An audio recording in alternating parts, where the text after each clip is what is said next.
Entrez dans n'importe quelle jardinerie moderne et vous serez accueillis par un mur de bouteilles en plastique, chacune promettant la vie en échange de votre dépendance. Mais la véritable source de vitalité agricole pousse probablement ignorée derrière votre abri de jardin, et vous avez été conditionné à la craindre. Nous parlons d'un organisme que le complexe agro-industriel a passé près d'1 siècle à diaboliser. Il l'appelle une mauvaise herbe. Il l'appelle une nuisance. Il recommande des litres de glyphosate pour l'éradiquer. Pourquoi? Parce que si vous compreniez vraiment l'architecture moléculaire de l'Urtica dioica, la grande ortie commune, leur monopole d'engrais synthétiques de 50 milliards de dollars ferait face à une crise existentielle. Ce n'est pas du folklore, c'est de la botanique supprimée. Le mécanisme même qui vous fait reculer de douleur, ce choc électrique aigu et piquant de ces trichomes à pointe de silice, est la clé du secret. Ce n'est pas la malice de la nature, c'est un système d'injection hypodermique à base à haute pression, délivrant un cocktail complexe d'acide formique, d'histamine et surtout une concentration dense d'azote et de fer biodisponible, qu'aucun laboratoire synthétique n'a réussi à reproduire à grande échelle. Pendant que vous êtes occupé à acheter des cristaux bleus synthétisés à partir de combustibles fossiles, cet ennemi extrait des oligo-éléments des profondeurs du sous-sol, les transmutant en un sang vert, capable de ressusciter la terre la plus épuisée. Ils vous ont appris à le tuer parce qu'ils ne savaient pas comment y apposer un code-barre. Aujourd'hui, nous arrêtons le meurtre et commençons l'extraction. Pour comprendre pourquoi cette connaissance a été enterrée, nous devons remonter à juin 1924 à Koberwitz, où un scientifique et philosophe autrichien nommé Rudolf Steiner a donné une série de conférences qui seraient plus tard connues comme la naissance de la biodynamie. Alors que le reste du monde s'enivrait de l'invention récente du procédé Haber-Bosch, la méthode de synthèse de l'ammoniac à partir de l'air pour créer des explosifs et des engrais bon marché, Steiner regardait dans la direction opposée. Il a présenté au monde la préparation 504. Ce n'était pas un chant mystique, c'était un protocole rigoureux impliquant la fermentation d'Urtica dioica dans le sol pendant une année entière. Steiner décrivait l'ortie non pas simplement comme une mauvaise herbe, mais comme une force régulatrice dans la nature, possédant une relation unique avec le fer et le rayonnement. Il affirmait que cette plante était le cœur du jardin, capable de rendre le sol intelligent pour réguler ses propres niveaux d'azote. Bien sûr, les géants agrochimiques émergents du XXe siècle s'en sont moqués. Ils l'ont qualifié d'alchimie. Ils voulaient une équation linéaire, où l'on verse des produits chimiques et où l'on obtient un rendement. Mais l'histoire donne raison à l'alchimiste. Ce que Steiner a identifié par intuition, la spectroscopie moderne le confirme maintenant par des données. Il ne faisait pas de la magie. Il était le pionnier de la première compréhension avancée des biostimulants hormonaux avant même que le terme n'existe. Nous avons abandonné cette sagesse parce qu'on ne peut pas breveter une plante qui pousse dans un fossé, mais nous sommes sur le point de la récupérer. Dépouillons la superstition et examinons la physique de la douleur qui vous a tenu éloigné de cette plante. Lorsque votre peau effleure une feuille d'ortie, vous n'êtes pas attaqué par une force chaotique. Vous déclenchez une machine biologique microscopique d'une précision terrifiante. Au microscope, les poils sur les feuilles se révèlent être des trichomes, des structures creuses en forme d'aiguilles renforcées de silice. En substance, ce sont des ampoules en verre. Au contact, l'extrémité sphérique se brise, transformant le trichome en une aiguille hypodermique qui pénètre la peau et injecte une charge pressurisée. C'est le système de moulage par injection le plus efficace de la nature. Mais que contient la charge? C'est là que la science invisible brise l'illusion de la mauvaise herbe. La sensation de piqûre est causée par un cocktail chimique sophistiqué. Histamine, acétylcholine, sérotonine et acide formique. Oui, la sérotonine, le même neurotransmetteur qui régule votre humeur, est abondante ici. Dans le contexte du jardin, ce ne sont pas de simples irritants, ce sont de puissantes molécules de signalisation. Lorsque nous capturons cette plante et la décomposons, nous ne créons pas une simple soupe de nutriments. Nous récoltons ces déclencheurs biologiques complexes. L'acide formique, le même composé que l'on trouve dans le venin de fourmi, agit comme un puissant antiseptique et conservateur, tandis que les histamines et les hormones fonctionnent comme des activateurs de réponse au stress pour vos cultures. Vous êtes terrifié par la piqûre parce que vous la considérez comme une arme contre vous, mais biologiquement, c'est un réservoir concentré d'énergie défensive. Nous allons prendre cette énergie, déconstruire le verre de silice et injecter ce code stimulant le système immunitaire directement dans le système vasculaire de vos tomates et poivrons. La magie de l'ortie ne réside pas dans ce que vous voyez, mais dans l'ingénierie cachée sous vos bottes. Alors que vos tomates choyées et vos laitues fragiles se battent nez pour des miettes dans les 15 premiers centimètres d'un terreau épuisé, l'ortie opère une extraction minière profonde. Son système racinaire est un forêt biologique, équipé de rhizomes jaunes agressifs qui plongent dans le sous-sol, compacté où les cultures standards s'étouffent. Là, dans l'obscurité, elle accède à un trésor de minéraux. Calcium, magnésium, potassium et spécifiquement le fer, Fe, qui ont été lessivés de la surface il y a des années. C'est ce que les botanistes appellent un accumulateur dynamique, mais vous devriez le considérer comme un aspirateur vivant.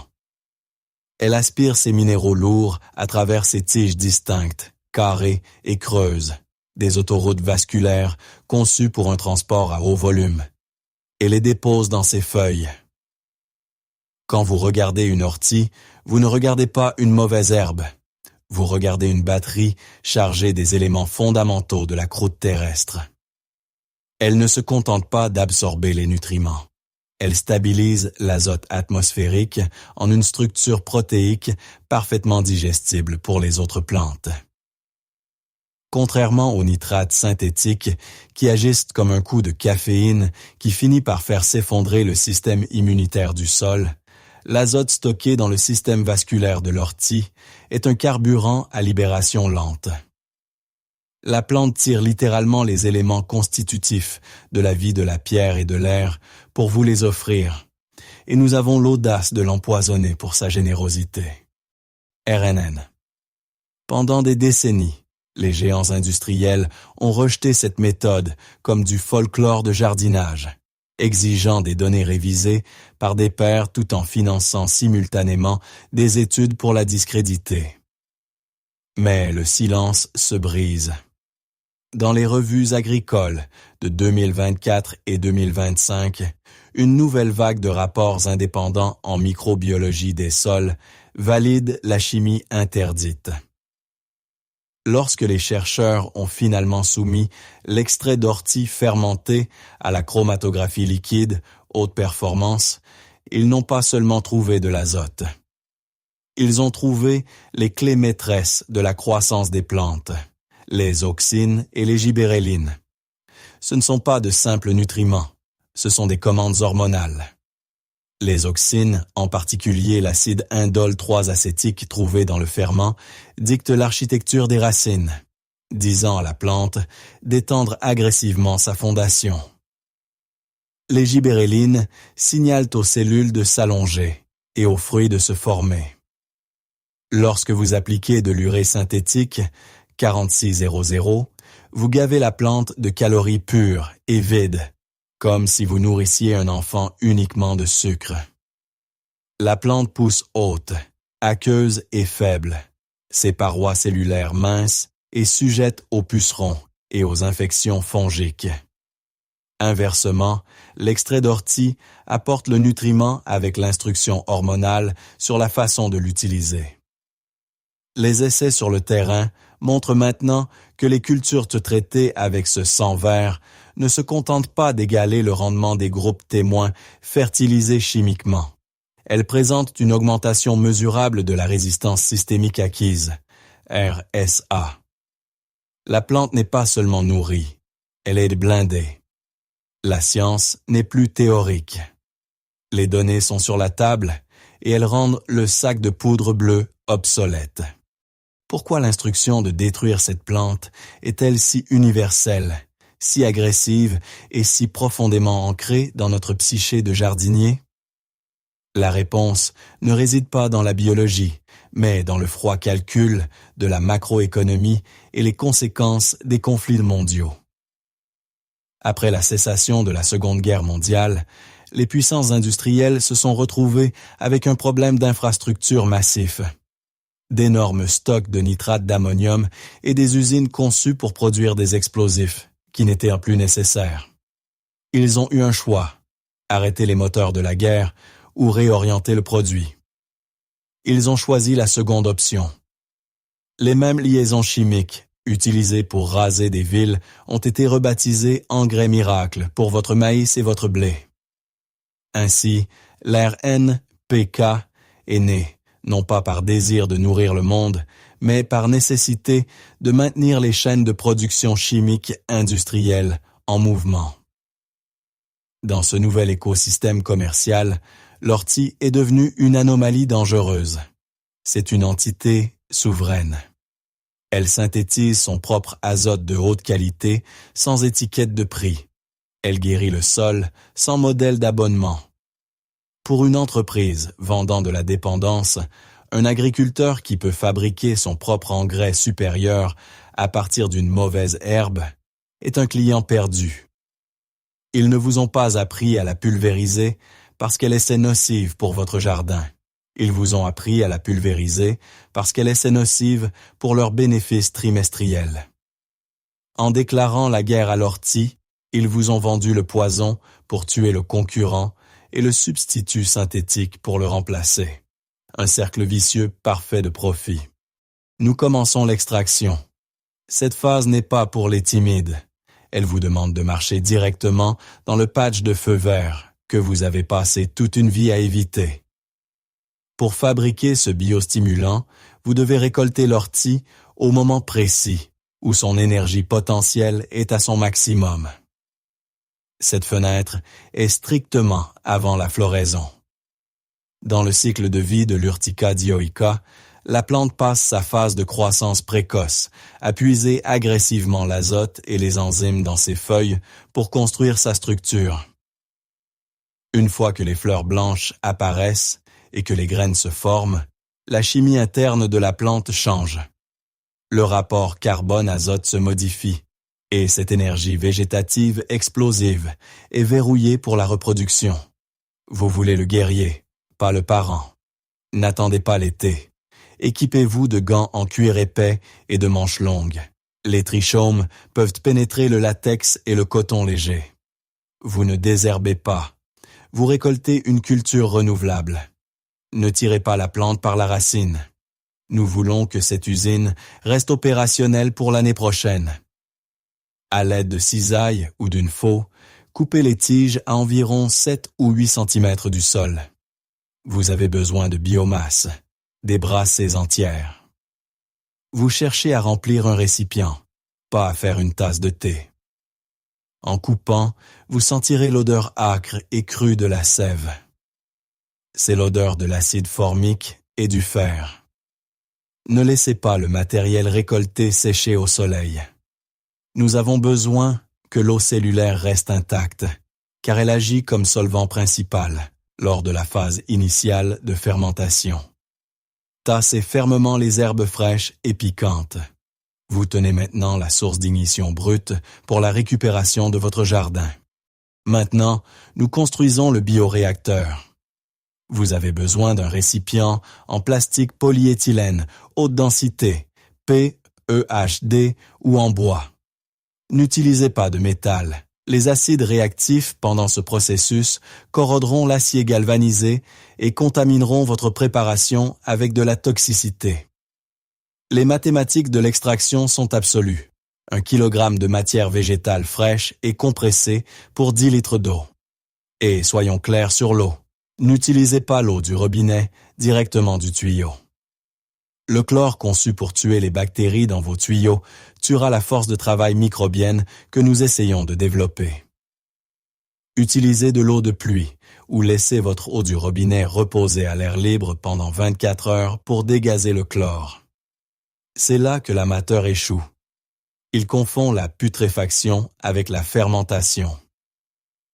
La putréfaction est un processus aérobie, oxydation, où le carbone précieux est perdu dans l'atmosphère et les agents pathogènes se développent. Nous visons l'hydrolyse enzymatique.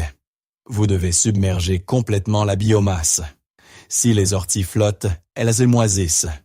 Utilisez une pierre lourde ou une brique pour maintenir la masse verte au fond du baril. Couvrez le récipient, mais ne le scellez pas hermétiquement. La réaction produira des quantités importantes de dioxyde de carbone à mesure que les bactéries consommeront les sucres. Si vous le scellez hermétiquement, il explosera. Si vous le laissez grand ouvert, vous invitez les mouches et l'oxydation. Un couvercle lâche ou un tissu fixé avec du fil est le filtre. Au cours des 14 à 21 prochains jours, vous assisterez à un bouillonnement violent. Ce n'est pas une ébullition, c'est une lyse cellulaire. Les bactéries déchirent les parois cellulaires de la plante, libérant le cytoplasme et les minéraux dans la solution. Après environ 3 semaines, le bouillonnement violent cessera. La surface du liquide deviendra immobile et la matière végétale restante coulera dans les profondeurs sombres du baril. Ce silence est votre signal. L'extraction est terminée. Vous devez maintenant affronter la réalité sensorielle de ce processus. Lorsque vous soulevez le couvercle, l'odeur sera profonde. Un choc piquant et sulfureux qui frappe le fond de la gorge, rappelant une fosse à fumier ou un fond de marais. Ne reculez pas. Dans le langage de la chimie, cette odeur n'est pas de la putréfaction. C'est la signature olfactive d'une vie de haute densité. C'est l'odeur des protéines se décomposant en acides aminés et en ammoniac. Si ça sent le pot pourri stérile, vous avez échoué. Filtrez le liquide à travers un tissu grossier ou une toile de jute. Ce qui goûte dans votre seau n'est plus de l'eau. C'est un fluide sombre et trouble, passant d'un vert olive profond à une opacité presque noire. Il a du poids. Il est visqueux. C'est le sang noir. Si vous trempiez un conductimètre, CE, dans cette solution, la lecture monterait en flèche, confirmant que l'eau est maintenant saturée d'ions dissous, nitrate, phosphate, potassium et magnésium, tous suspendus sous une forme colloïdale que les plantes peuvent de boire instantanément. Le pH se sera stabilisé, créant une solution tampon chimiquement parfaite pour l'absorption par le sol. Ce n'est pas du thé de compost ou de l'eau de déchets, c'est du plasma terrestre. Vous avez réussi à transférer l'âme de la plante dans un état liquide, créant un concentré si puissant que son utilisation non diluée brûlerait un jeune plant en quelques heures. Vous possédez maintenant un concentré qui rivalise en puissance avec les engrais chimiques de qualité industrielle. Et cela s'accompagne d'un avertissement crucial. Ne soyez pas imprudent. Vous devez traiter ce liquide non pas comme de l'eau, mais comme une énergie à fort tempérage. Si vous versez ce sang noir directement sur votre sol à l'état brut, vous ne nourrirez pas vos plantes, vous les électrocuterez. La concentration de sel dissous et d'azote est si élevée qu'elle inversera la pression osmotique dans la zone racinaire, aspirant l'eau de la plante et brûlant les tissus cellulaires en quelques heures. Nous appelons cela le choc nutritif. Pour exploiter cette puissance en toute sécurité, vous devez adhérer strictement au protocole de dilution. Pour un arrosage au pied, le ratio est non négociable. Une part d'extrait pour 10 parts d'eau. Cette dilution crée une solution qui imite la conductivité électrique d'un sol riche et fertile, permettant aux racines d'absorber la charge sans stress. Pour la pulvérisation foliaire, pulvérisée directement sur les feuilles, vous devez être encore plus prudent. Les stomates, les pores respiratoires microscopiques à la surface des feuilles sont sensibles. Ici, vous diluez une part d'extrait pour 20 parts d'eau. Pulvérisée au crépuscule, cette fine brume contourne entièrement le système racinaire, s'absorbant directement dans le tissu vasculaire pour un coup de fouet métabolique immédiat. C'est de la précision chirurgicale. Vous n'inondez pas le moteur, vous réglez le mélange de carburant. Appliquez ceci toutes les 2 semaines pendant la phase végétative et observez les feuilles prendre un vert foncé et intense qui indique une efficacité photosynthétique maximale.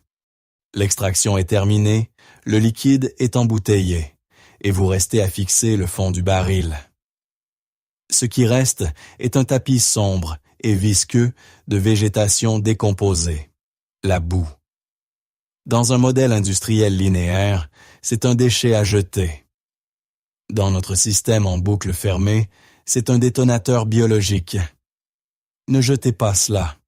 Cette boue est saturée des colonies bactériennes que vous avez cultivées pendant des semaines, s'accrochant aux fibres de cellulose restantes. Ce n'est pas seulement du compost.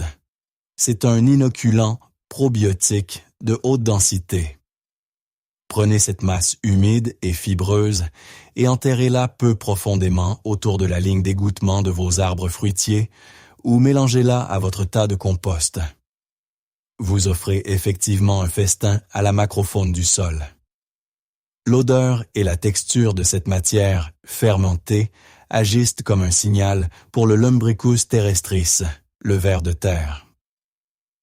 Ils sont attirés par cette matière prédigérée, car les bactéries ont déjà fait le gros du travail de décomposition des parois cellulaires résistantes. En le consommant, les vers traitent les bactéries dans leur intestin et excrètent des turicules qui sont 5 fois plus riches en azote et 7 fois plus riches en phosphore que le sol environnant. De plus, la présence de cette matière en décomposition déclenche l'activation des spores fongiques mycorhiziennes dormantes. Vous ne faites pas que fertiliser une plante. Vous installez un réseau de communication. En restituant les os de l'ortie à la terre, vous signalez au réseau mycélien de se réveiller et de se fixer à vos cultures. Rien n'est perdu. L'énergie empruntée au sous-sol est restituée, transformée et multipliée. Nous arrivons donc à la question finale, qui ne concerne pas le jardinage, mais la souveraineté. Vous possédez maintenant le plan d'un système en boucle fermée, qui coupe le cordon ombilical avec l'industrie agrochimique de 50 milliards de dollars. L'ortie ne demande pas votre carte de crédit. Elle demande votre sueur et un moment d'inconfort. L'industrie vous vend la commodité dans une bouteille en plastique, parce qu'elle sait que si vous êtes à l'aise, vous êtes dépendant. Ils ont conçu un monde où vous avez peur des bords sauvages de votre propre terrain, où une piqûre est une action en justice plutôt qu'une leçon. Mais maintenant, vous connaissez la physique derrière la douleur. Vous savez que la mauvaise herbe que l'on vous a appris à empoisonner est en réalité une batterie biologique chargée des éléments mêmes que votre sol réclame à grands cris. Le choix est clair. Vous pouvez continuer à être un consommateur, à aller au magasin, acheter des cristaux morts et synthétisés qui transforment votre sol en toxicomane. Ou bien, vous pouvez enfiler vos gants, pénétrer dans la parcelle envahie derrière l'abri et récupérer le feu vert. La piqûre est le prix d'entrée dans la réalité. C'est un rappel que la nature n'est pas un produit, c'est une force. Restez-vous un client des géants de la chimie ou deviendrez-vous un alchimiste de la terre? Les gants attendent, la récolte est prête. Allez-y.